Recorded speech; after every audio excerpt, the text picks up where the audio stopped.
नमस्कार दोस्तों, बहुत बहुत स्वागत है आप सबका एक बार फिर से हमारे YouTube चैनल एस्ट्रो नॉलेज में। दोस्तों आज की इस वीडियो में हम एक 27 वर्ष युवक की कुंडली का विश्लेषण करने जा रहे हैं, जिन्होंने अपने बर्थ डिटेल्स हमारे साथ शेयर किए हैं और एस्ट्रोलॉजी के माध्यम से अपने जीवन से जुड़े हुए कुछ प्रश्नों के उत्तर जानना चाहते हैं और साथ ही साथ चाहते हैं कि मैं इनकी कुंडली का पूर्ण विश्लेषण करूं। आगे बढ़ने से पहले हर बार की तरह आप सबसे निवेदन है, यदि अभी तक आपने हमारे YouTube चैनल एस्ट्रो नॉलेज को सब्सक्राइब नहीं किया है तो आप प्लीज इसे सब्सक्राइब कर दें और बेल आइकन को दबाना ना भूलें। साथ ही साथ दोस्तों, यदि आप सब भी इसी प्रकार अपनी कुंडली का विश्लेषण करवाना चाहते हैं या फिर मुझसे संपर्क करना चाहते हैं तो स्क्रीन के ऊपर फ्लैश हो रहे व्हाट्सएप नंबर के ऊपर आप मुझसे संपर्क कर सकते हैं। वापस आते हैं इस विश्लेषण के वीडियो के ऊपर और सबसे पहले मैं आप सबों के समक्ष इनके बर्थ डिटेल्स को रख देता हूं। इनका जो जन्म हुआ है वो हुआ है 2 नवंबर 1993 को। जन्म का समय है रात के 6:59 शाम के और जन्म का स्थान है असम। प्रश्नों की बात की जाए तो बिजनेस को लेकर के जानना चाहते हैं कि बिजनेस करना चाहिए या फिर नहीं करना चाहिए, कब से करना चाहिए। नौकरी के बारे में जानना चाहते हैं कि सरकारी नौकरी के योग है अथवा नहीं है। इसके अलावा धन से जुड़ी हुई चीजों के बारे में, प्रॉपर्टी से जुड़े हुए मसलों के बारे में ये जानना चाहते हैं और साथ ही साथ कहते हैं कि चीजों में बहुत डिले की स्थिति देखने को मिल रही है। इनके प्रश्नों को हम विस्तार से लेंगे आखिर में, लेकिन सबसे पहले इनकी लग्न कुंडली को देख लेते हैं जो कि हमारे समक्ष है। इनकी लग्न कुंडली प्रारंभ हो जाती है 2 नंबर से, यानी कि वृषभ लग्न की कुंडली बनती है और चंद्रमा देव देखें तो वृषभ राशि में ही विराजमान है।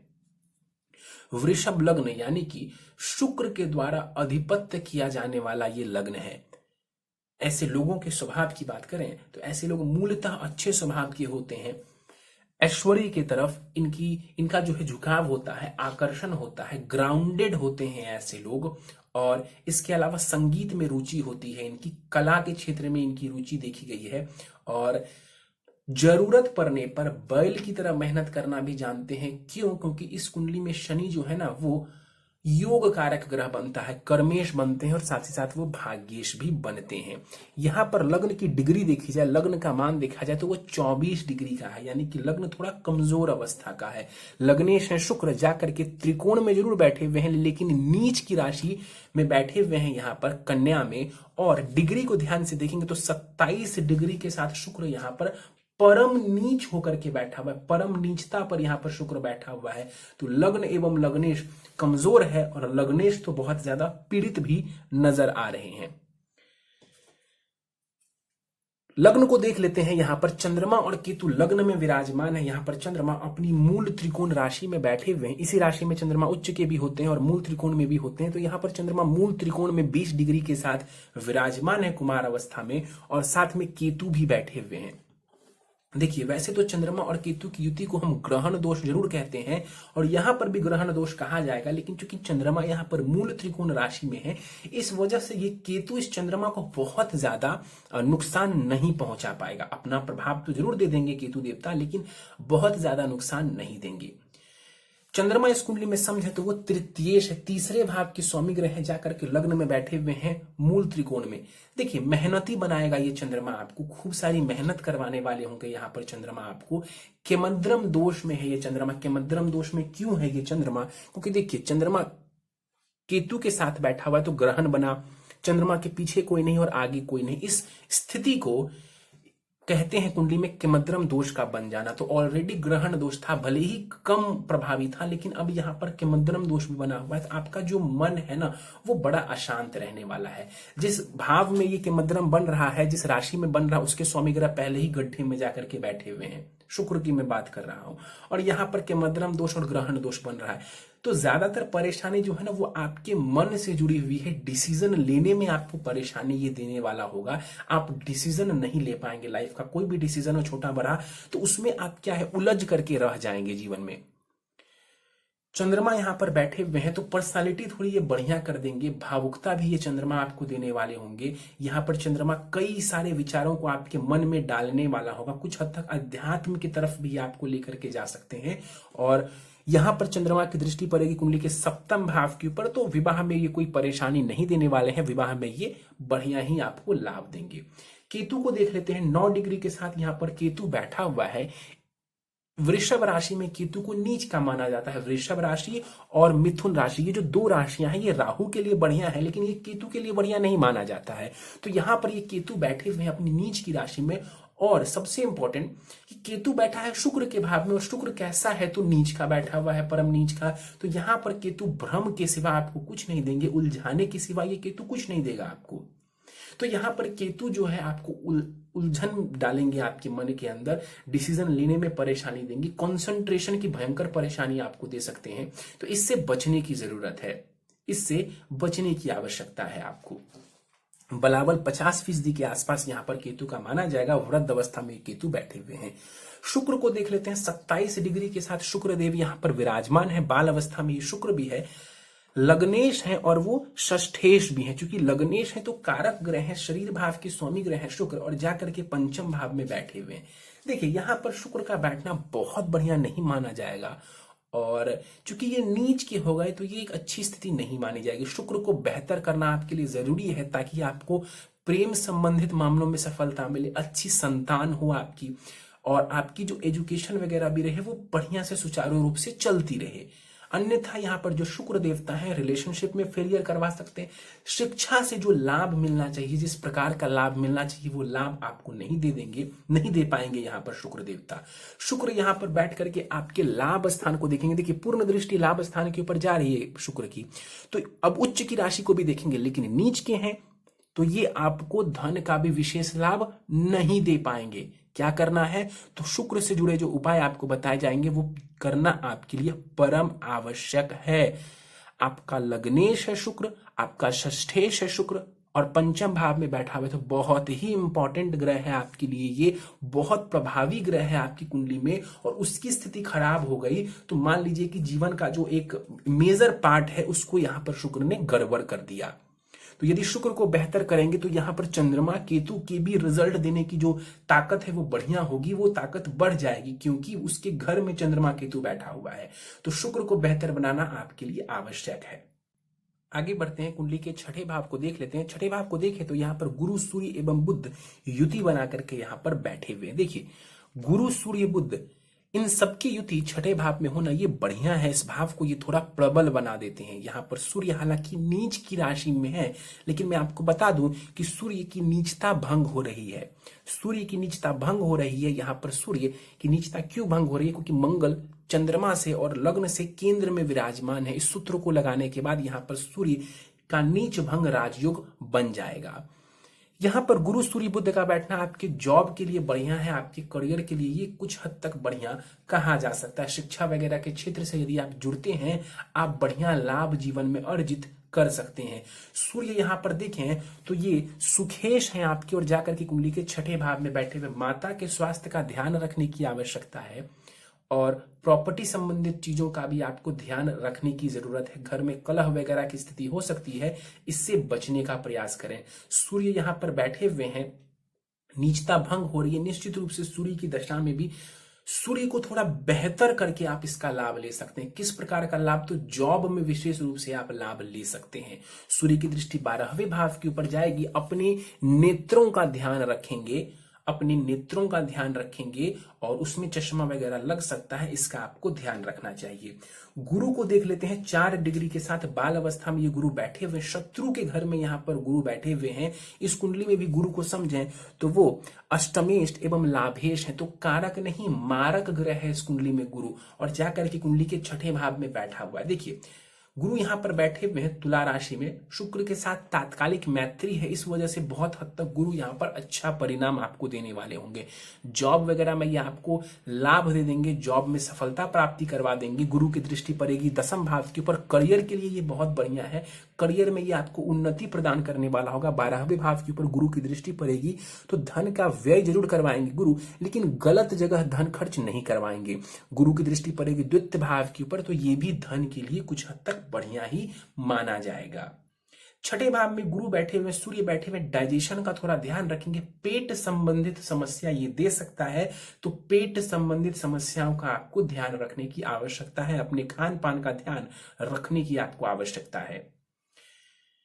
बुध को यहां पर देख लेते हैं। यहां पर बुध 24 डिग्री के साथ अस्त एवं वक्री होकर के बैठे हुए हैं। तो बुध यहां पर थोड़े कमजोर जरूर है, उनकी दृष्टि का प्रभाव थोड़ा और कम हो जाएगा। बुध इस कुंडली में धनेश है एवं वो पंचमेश है, यानी शिक्षा संतान भाव के स्वामी ग्रह हैं और छठे भाव में जाकर के बैठे हुए। देखिए, जॉब के माध्यम से धन का लाभ आपको हो सकता है। लोन वगैरह लेना पड़े जीवन में तो लोन वगैरह लेकर के भी आप धन का लाभ जीवन में उठा सकते हैं। शिक्षा के क्षेत्र से जुड़ना यहां पर आपको बढ़िया सफलता दिलवाने वाला होगा। स्किन से जुड़ी हुई परेशानी, त्वचा जन्य रोग आपको हो सकता है, इसका आपको ध्यान रखने की आवश्यकता है। बुध एवं शुक्र को देखेंगे तो दोनों ने आपस में राशि का परिवर्तन किया हुआ है। ये राशि परिवर्तन बहुत शुभ नहीं कहलाएगा। क्यों? क्योंकि देखिए, पंचम भाव जो है ये बहुत ही शुभ भाव है, ये त्रिकोण का भाव है और छठा भाव त्रिक भाव है। तो इसके स्वामी के बीच में राशि का परिवर्तन होना, तो ये शिक्षा में जो है अवरोध की स्थिति उत्पन्न कर सकता है, संतान के साथ थोड़ी मतभेद की स्थिति उत्पन्न कर सकता है। इस राशि परिवर्तन को हम बहुत अच्छा नहीं कह सकते। आगे बढ़ जाते हैं, कुंडली के सप्तम भाव को देखते हैं। मंगल एवं राहु यहां पर बैठे हुए हैं। 1 डिग्री का मंगल यहां पर बैठा हुआ है। मंगल अस्त का है। सूर्य से 17 डिग्री के आसपास यदि मंगल हो तो वो अस्त के हो जाते हैं। तो यहां पर करीब 15 डिग्री के आसपास मंगल है सूर्य से, तो वो अस्त के माने जाएंगे, भले ही वो अगले भाव में क्यों ना हो। यहां पर मंगल इस कुंडली में समझे तो वो सप्तमेश हैं एवं वो द्वादशेश हैं। तो इस कुंडली में जो मंगल देवता है वो मारक ग्रह है, कारक नहीं है, मारक ग्रह है, मार्केश है। स्वग्रही होकर के यहां पर मंगल बैठा हुआ है। तो बहुत हद तक रोचक नामक महापुरुष योग का निर्माण ये चंद्रमा कर देंगे। तो ये कुछ हद तक बढ़िया है, लेकिन मंगल चूंकि अस्त के हो गए तो उसका प्रभाव कम हो जाएगा कुंडली के ऊपर। तो यहां पर मंगल बैठे हुए और साथ में कौन बैठा हुआ है? तो वो है राहु। मंगल है, साथ में राहु है, तो मंगल राहु का यहाँ पर अंगारक दोष बन रहा है, जिस वजह से पत्नी के साथ मतभेद की स्थिति उत्पन्न हो सकती है। पत्नी के साथ लड़ाई झगड़े हो सकते हैं। वैवाहिक जीवन में मन मुटाव की स्थिति देखने को मिल सकती है। तो विवाह सोच समझ करके करेंगे और कुंडली मिलान करके करेंगे तो स्थिति आपके लिए बढ़िया रहेगी। जहां तक मांगलिक होने का सवाल है तो मंगल यहां पर स्वग्रही बैठे हुए हैं, राहु के साथ बैठे हुए हैं, तो मांगलिक होने की बात यहां पर खत्म हो जाती है। आप मांगलिक नहीं माने जाएंगे। लेकिन हाँ, फिर भी जो है मांगलिक के अलावा बहुत सारी चीजें होती है, जिस वजह से यहाँ पर कुंडली मिलान करवा करके विवाह करना आपके लिए आवश्यक माना जाएगा। तो कुंडली मिलान किए बिना आपको विवाह नहीं करना चाहिए। कुंडली मिलान करके विवाह करेंगे तो स्थिति बहुत हद तक आपके लिए फायदेमंद रहेगी। राहु को देख लेते हैं। यहाँ पर 9 डिग्री के साथ राहु बैठे हुए हैं वृद्ध अवस्था में। कहीं ना कहीं किसी बात को लेकर के आपस में अनबन हो सकता है, आपका अपनी पत्नी के साथ मन मुटाव हो सकता है शक और वहम के कारण भी आपको परेशानी झेलनी पड़े। तो इससे बचने की जरूरत है। राहु यहां से बैठ करके लाभ भाव को देखेंगे तो लाभ में ऐसा तो मैं नहीं बोलूंगा कि लाभ नहीं देंगे, लेकिन हाँ, थोड़ी परेशानी, थोड़ी रुकावट देने वाले होंगे, क्योंकि ये राहु की ना नीच की राशि मानी जाती है। लग्न के ऊपर इसकी दृष्टि पड़ेगी, चंद्रमा को ये राहु देखेंगे तो आपको भ्रम की स्थिति उत्पन्न करेंगे। डिसीजन लेने में ये आपको परेशानी खड़ी करने वाले होंगे। और तीसरे भाव के ऊपर जो राहु की दृष्टि पड़ेगी तो ये बहुत हद तक आपके एफर्ट्स जो है उसमें भी कमी करने का कार्य करेंगे। मतलब कि सही से आप एक्शन भी नहीं ले पाएंगे। यदि राहु की दशा चलती है तो इस दौरान आपको इस तरीके की परेशानी देखने को मिल सकती है कि आप कार्य करना तो चाहते हैं, लेकिन वो कार्य उस तरीके से आप कर नहीं पाते हैं। एक बात और ध्यान से देखिए तो यहां पर राहु ने चंद्रमा के राशि को भी देखा और चंद्रमा को भी देखा, तो भाव भी पीड़ित किया और भावेश को भी पीड़ित किया। तो यहां पर चंद्रमा को यहाँ पर जो है राहु देवता बहुत पीड़ित कर रहे हैं। तो चंद्रमा को थोड़ा बेहतर करना आपके लिए जरूरी है। आगे बढ़ जाते हैं, कुंडली के नवम भाव को देख लेते हैं। नवम भाव भाग्य का भाव होता है, पिता का भाव होता है, उच्च शिक्षा का भाव होता है, यात्राओं का भाव होता है। शनि यहाँ पर बाल अवस्था के साथ 29 डिग्री के साथ स्वग्रही होकर के बैठे हुए हैं। तो शनि यहाँ पर स्वग्रही बैठे हुए हैं। 30 साल के बाद आपका भाग्योदय होगा। वैसे तो शनि 36वें वर्ष में भाग्योदय करवाने वाले होते हैं, लेकिन फिर भी 30 के बाद जो है या 30 के अराउंड जो है शनि से जुड़ा हुआ लाभ देखने को जीवन में मिलने लगता है।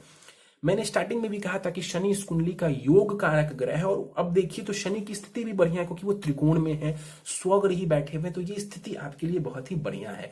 अभी तक जितने भी ग्रहों को हमने देखा उसमें शनि सबसे ज्यादा बलवान नजर आ रहा है। शनि की स्थिति सबसे ज्यादा अच्छी नजर आ रही है आपकी कुंडली में। तो यहाँ पर शनि आपकी उच्च शिक्षा के लिए बढ़िया है, भाग्य के लिए बहुत ही बढ़िया है यहाँ पर शनिदेव। और यदि शनि को आप थोड़ा बेहतर कर दे, थोड़ा बलवान बना दें, क्यों कह रहा हूं, क्योंकि 29 डिग्री के साथ शनि यहाँ पर बैठे हुए हैं, तो शनि को यदि आप बल दे देंगे तो आपके कार्य क्षेत्र में भी ये शनि आपको लाभ देंगे, और उच्च शिक्षा और जो है भाग्य संबंधित लाभ भी शनि की वजह से आपको देखने को मिल जाएगा। शनि की दृष्टि पड़ेगी कुंडली के लाभ स्थान के ऊपर, और यहां पर लाभ में भी ये शनि बरकत ही आपको देंगे, क्योंकि योग कारक ग्रह है, तो जहां देखेंगे वहां पर लाभ ही देंगे।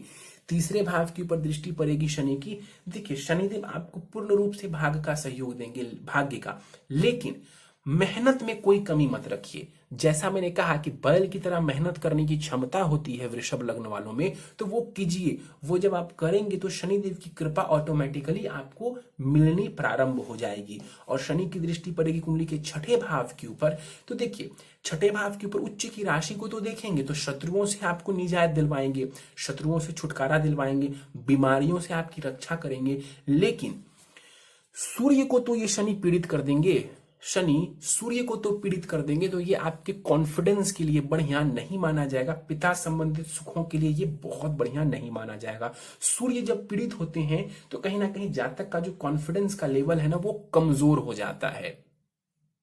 तो यहां पर आपकी कुंडली में एक वीक पॉइंट ये है कि चंद्रमा भी पीड़ित है और सूर्य भी पीड़ित है यहां पर, तो इसको थोड़ा बेहतर कर लेंगे तो स्थिति थोड़ी अच्छी हो जाएगी आपके लिए। आगे जाने से पहले देखिए कुंडली के अष्टम भाव को ध्यान से देखिए। एक तरफ राहु है, मंगल है, दूसरी तरफ शनि है, बीच में अष्टम भाव, इसको कहते हैं पाप कर्तरी दोष का लग जाना। पाप कर्तरी दोष यहां पर कुंडली के अष्टम भाव को लग रहा है, ये अच्छा नहीं है आपके स्वास्थ्य वगैरह के लिए। लग्नेश भी पीड़ित है आपका, अष्टमेश जो है छठे भाव में, और अष्टम भाव को यहाँ पर पाप कर्तरी लग रहा है। तो अपने स्वास्थ्य को कभी भी आप इग्नोर नहीं कर सकते, अपने स्वास्थ्य को इग्नोर आपको नहीं करना चाहिए।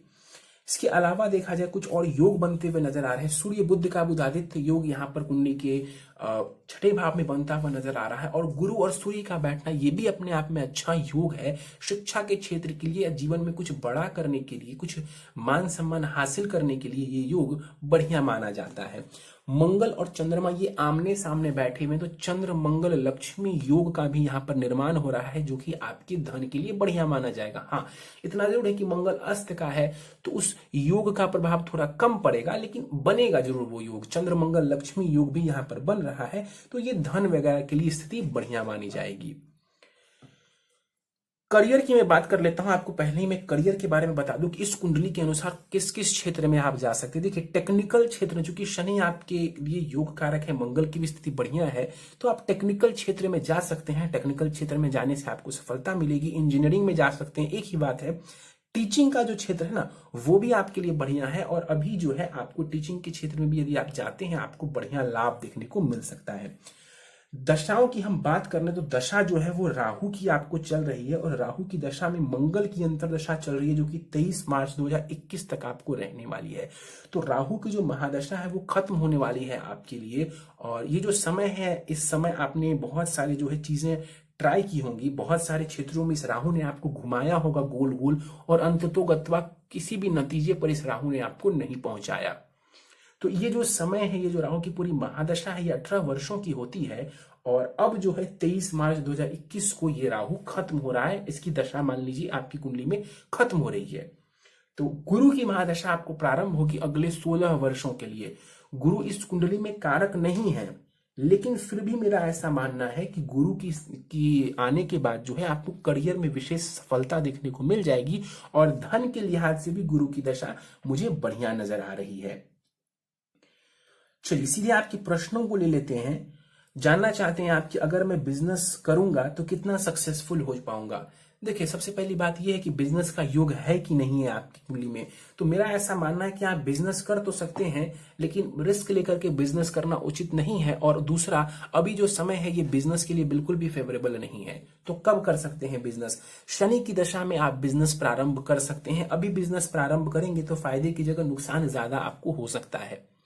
बिजनेस का कोई बहुत जबरदस्त योग आपकी कुंडली में नहीं है, लेकिन फिर भी यदि आप बिजनेस करना चाहते हैं तो शनि की दशा में रिस्क लीजिए, अभी रिस्क मत लीजिए।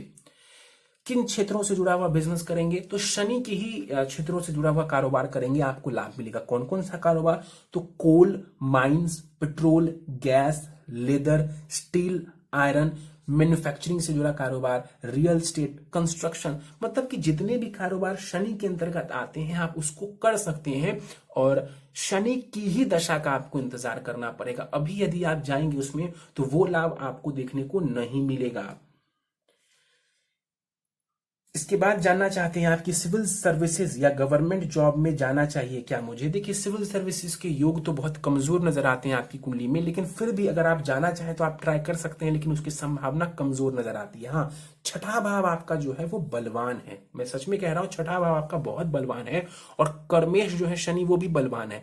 तो दो काम आप कर सकते हैं, या तो आप बुद्ध को बलवान बना करके सिविल सर्विसेज की तैयारी करिए, या फिर आप टीचिंग के क्षेत्र में जा सकते हैं। शिक्षा के ही क्षेत्र में यदि आप जाते हैं बहुत लाभ देखने को मिलेगा। गुरु की दशा चल रही है तो शिक्षा के क्षेत्र में ही जाकर के आप फिलहाल लाभ उठा सकते हैं।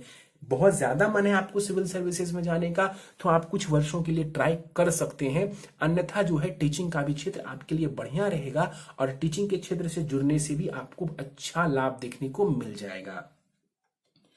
इसके बाद आप जानना चाहते हैं कि क्या मुझे गवर्नमेंट जॉब मिलेगा। देखिए, गवर्नमेंट जॉब के पीछे पढ़ करके आप अपना समय नष्ट मत करिए, क्योंकि आपका जो सूर्य है ना उसकी स्थिति कोई बहुत जबरदस्त नजर नहीं आ रही है। गवर्नमेंट जॉब के लिए प्रयत्न करिए, लेकिन उसके आश्रय मत बैठे रहिए, उसके आश्रय मत बैठे रहिए। मैं बस इतना ही कहूंगा आपको। जो भी नौकरी आपको मिलती है, यदि आप उसको, वो प्राइवेट नौकरी ही है तो आप उसको कर लीजिए, वो आपके लिए बेहतर रहने वाला। वैसे गुरु की दशा चल रही है, गुरु जो है, गुरु की 5वीं दृष्टि आपके करियर भाव के ऊपर पड़ रहा है, तो ये बहुत अच्छा है आपके लिए। अभी 2021 और 2022 का जो समय है ना, ये करियर के लिए टर्निंग पॉइंट रहने वाला है आपके लिए। और इस समय यदि आप प्रयत्न करेंगे तो करियर में कुछ अच्छा, कुछ नया आप कर सकते हैं।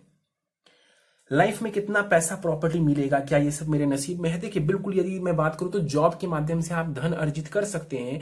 और गुरु और बुध, ये देखिए ध्यान से, गुरु लाभेश है और बुध धनेश है, यानी कि दोनों ग्रह जो कि आपके धन भाव से जुड़े हुए हैं, एक लाभ भाव से जुड़ा हुआ ग्रह गुरु है और दूसरा धन भाव से जुड़ा ग्रह बुध है। ये दोनों कहां आकर के बैठे हुए, छठे भाव में। छठा भाव क्या होता है, रोग, ऋण, शत्रु, लोन वगैरह से जुड़ा होता है। तो लोन ले सकते हैं, उससे धन बना सकते हैं। नहीं तो सबसे सरल है कि जॉब करके आप धन अर्जित करिए। फिलहाल जॉब करके ही धन अर्जित करने के योग आपकी कुंडली में ज्यादा नजर आ रहे हैं। नौकरी करके धन अर्जित करना चाहेंगे तो उसमें सफलता आपको देखने को मिल जाएगी। प्रॉपर्टी की जहां तक बात है, प्रॉपर्टी के योग हैं, लेकिन थोड़े विलंब से हैं। विलंब से क्यों है, क्योंकि सुखेश और प्रॉपर्टी भाव का जो स्वामी ग्रह सूर्य है वो नीच का होकर के छठे भाव में जाकर के बैठा हुआ है। और दूसरा ये भी कि जब प्रॉपर्टी वगैरह बनाएंगे तो हो सकता है आपको लोन लेना पड़े। जैसे बहुत सारे लोग जो है होम लोन लेते हैं, तो आपको भी हो सकता है होम लोन वगैरह लेकर के घर बनवाना पड़े। उसमें कोई परेशानी वाली बात नहीं है, लेकिन ये चीजें विलंब से आपको देखने को मिलेंगी। इनका अगला प्रश्न है, अभी जो लाइफ है वो एकदम टेंशन में है, क्या करूं क्या नहीं करूं, मुझे कुछ भी समझ में नहीं आ रहा है, सब कुछ उल्टा पुल्टा हो रहा है, कोई भी काम ठीक से नहीं हो पा रहा है, सिर्फ डिले हो रहा है। राहु बेसिकली आपको घुमा रहा है और किसी भी नतीजे पर आप नहीं पहुंच पा रहे हैं। बार बार और कई बार मैंने कहा है कि जिनकी भी कुंडली में राहु की दशा आए और वो राहु यदि गड़बड़ हो, वृश्चिक का राहु हो, धनु का राहु हो, त्रिक भाव में बैठा राहु हो, मतलब कि वो 6, 8, 12 में बैठा हुआ, तो ऐसा जो राहु है ना, जातक को बहुत चीजों के अंदर लेकर के जाता है, लेकिन किसी नतीजे पर वो नहीं पहुंचाता है। तो यही चीजें आपके साथ घटित हो रही हैं और अब परेशान होने का कोई मतलब बनता नहीं है। 23 मार्च 2021 से आपको राहु की दशा खत्म होने वाली है, तो करीब 1 महीना या सवा महीना का समय है। तो अभी आप इसको झेल लीजिए और उसके बारे में ज्यादा टेंशन लेने की जरूरत नहीं है। गुरु की दशा आएगी तो इतना मैं आपको कह सकता हूं कि गुरु की दशा में आपको मार्ग मिल जाएगा और यदि आप उस मार्ग के ऊपर चलेंगे तो आपको सफलता भी देखने को मिल जाएगी। चलिए, और उपाय पर जाने से पहले आपकी नवमांश को देख लेते हैं एक बार। नवमांश कुंडली को देखें तो 5 नंबर से वो प्रारंभ हो रहा है, यानी कि सिंह लग्न की आपकी नवमांश कुंडली बन जाती है और सप्तम भाव में सूर्य जाकर के बैठे हुए। देखिए, सूर्य का वैसे तो सप्तम में बैठना बढ़िया नहीं माना जाता है, कहीं पर भी पत्नी के साथ ईगो का क्लैश होना, झगड़ा होना, ये सब दर्शाता है। और वैसे भी आपका लग्न चार्ट भी यहाँ पर मंगल राहु के होने की वजह से लड़ाई झगड़े की स्थिति को दर्शा रहे हैं, लेकिन फिर भी वहां पर सूर्य का बैठना, चूंकि वो लग्नेश है तो बहुत खराब नहीं बोलूंगा। कुंडली मिलान करके विवाह करना आपके लिए जरूरी है और आपस में मतभेद, शंका, ये सब चीजें देखने को मिल सकती हैं। मतलब एक दूसरे के ऊपर शक करना या फिर बिना वजहों के लड़ाई होना ये भी देखने को मिल सकता है। तो कुंडली मिलान कर लेंगे, सामने वाले का स्वभाव जान लेंगे, स्थिति बढ़िया रहेगी। गुरु की स्थिति बहुत ही बढ़िया है उस कुंडली में, बुध वगैरह की भी स्थिति बढ़िया है, चंद्र मंगल लक्ष्मी योग बना हुआ है, और शुक्र जो है वहां पर नीच की ही राशि में जाकर के बैठे हुए हैं। तो जो शुक्र है ना आपका, ये बढ़िया नहीं है। और शुक्र जो है ये स्त्री कारक ग्रह है। शुक्र स्त्री कारक ग्रह है। पुरुष की कुंडली में शुक्र की इंपॉर्टेंस बहुत ही ज्यादा मानी गई है। तो विवाह थोड़ा सोच समझ करके आप करेंगे। और दूसरा, शुक्र आपका लग्नेश भी है, तो शुक्र को बेहतर करना आपके लिए बहुत ही ज्यादा जरूरी है। इस शुक्र को आप इग्नोर करके नहीं चल सकते हैं लाइफ में। चंद्रमा मंगल गुरु का बल आपकी कुंडली में बढ़िया है, सूर्य का बल आपकी कुंडली में बहुत कमजोर है। तो सूर्य को भी जो है थोड़ा अच्छा करना आपके लिए जरूरी है। सीधे आपके लिए उपाय के ऊपर चलते हैं। नित्य भगवान सूर्य को अर्घ देंगे, जल में रोली मिला करके आदित्य हृदय स्तोत्र का पाठ करेंगे और सूर्य के सामने खड़े होकर के ही गायत्री मंत्र का 27 बार आपको जाप करना चाहिए। आदित्य हृदय स्तोत्र आप पूजा घर में भी पढ़ सकते हैं या सूर्य के सामने भी पढ़ सकते हैं, लेकिन गायत्री मंत्र सूर्य के सामने ही आपको पढ़ना चाहिए। नित्य ओम शुम शुक्राय नमः इस मंत्र का आपको 1 माला जाप करना चाहिए। गले में 6 मुखी रुद्राक्ष के 2 दाने आप धारण कर सकते हैं लाल धागे में पिरो करके।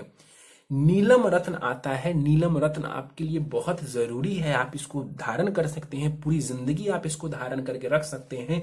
नीलम रत्न 7 सवा 7 रत्ती का नीलम आप धारण करिए। पंच धातु की अंगूठी में इसको जरवा लीजिए और दाहिने हाथ की मध्यमा में इसको आप धारण कर लीजिए शनिवार की संध्या काल को। नित्य हनुमान चालीसा, गणेश अथर्वशीर्ष एवं दुर्गा कवच का पाठ करेंगे। फिर से सुनिए, हनुमान चालीसा, गणेश अथर्वशीर्ष एवं दुर्गा कवच का पाठ करेंगे। ये बहुत जरूरी है आपके लिए। ये सब पाठ करेंगे तो बहुत हद तक ग्रहों की नेगेटिविटी से, उनके कुप्रभाव से आप बचा पाएंगे खुद को।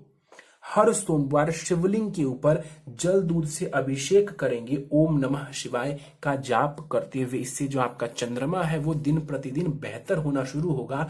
कुंडली में जो ग्रहण दोष का प्रभाव है वो कम होगा। कि मध्यम दोष जो बन रहा है उसका भी प्रभाव आपके ऊपर बहुत कम पड़ेगा।